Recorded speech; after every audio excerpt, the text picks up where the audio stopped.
সমাজ তো আজকে কত নিচে চলে গেছে।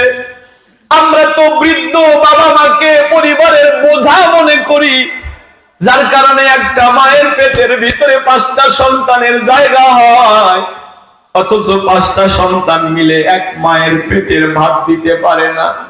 ও বলে তুই দেখ, ও বলে তুই দেখ, ও বলে তুই দেখ। তাহলে বাইচে নে আর ভাগ করে পালি করে দে একটা মায়ের পেটের ভাত।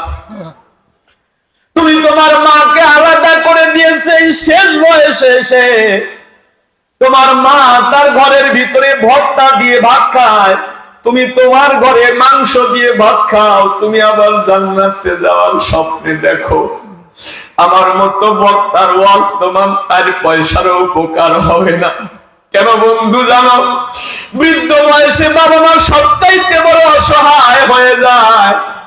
যখন বাবার শরীরের রক্ত গরম থাকে, তখন বাবা আমার তোমার জন্য কষ্ট করতে যায়, শরীরের রক্তটা পানি করে দেয়। যখন মায়ের শরীরের রক্ত গরম থাকে, তখন মা আমাকে তোমাকে মানুষ করতে যায়, মায়ের শরীরের রক্ত পানি করে দেয়। আর ওই বাপ মা এখন বুড়া বুড়ি হয়ে গেছে, আর বাপ মা তোমার কাছে বেশি মনে হয়। বাবা মাকে আলাদা করে দিয়ে তুমি আলাদা ঘরে খাবার খাও। তুমি মনে করো তোমার বাবা মা কষ্ট পায় নাই।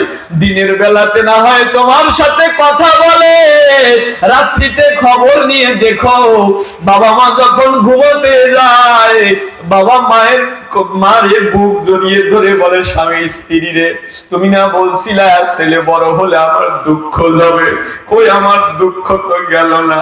এই শেষ বয়সেও তোমার বাজার করে খাওয়া লাগে, তোমার না শেষ বয়সে রান্না করে খাওয়া লাগে। রাঁধতে গেলে তোমার বৃদ্ধা মায়ের হাত কাঁপে। তুমি জানো না বন্ধু, কতদিন তোমার মা রান্না করতে যা আগুনের শাক খেয়েছে, আগুনের পোষ খেয়েছে। তুমি জানো না, তুমি বাবা মাকে আলাদা করে দিয়ে মনে করো সুখের সাথে সংসার করতেছো, অথচ বাবা মা যে নীরবে নিভৃতে তোমার জন্য চোখের পানি ছেড়ে কান্না করতেছে, জান্নাত তোমার জন্য হারাম হয়ে যাইতেছে। কেন বন্ধু, কেন জানো? আজকে মা বাবা তোমার কাছে আমার কাছে বেশি মনে হয়। বৃদ্ধা মা গুলোকে তুমি আমি ধমক দিয়ে কথা বলি, মায়ের কথার মূল্য দেই না। আজকের বিজ্ঞান বলেছে নারীরা বেশি কথা বলবে, এটা তাদের স্বভাব। বিজ্ঞান বলেছে একটা পুরুষের কণ্ঠনালী যদি মিনিটে 50 বার প্রকম্পিত হয়, একটা নারীর কণ্ঠনালী মিনিটে 80 বার প্রকম্পিত হয়। তার মানে পুরুষের তুলনায় নারী বেশি কথা বলবে।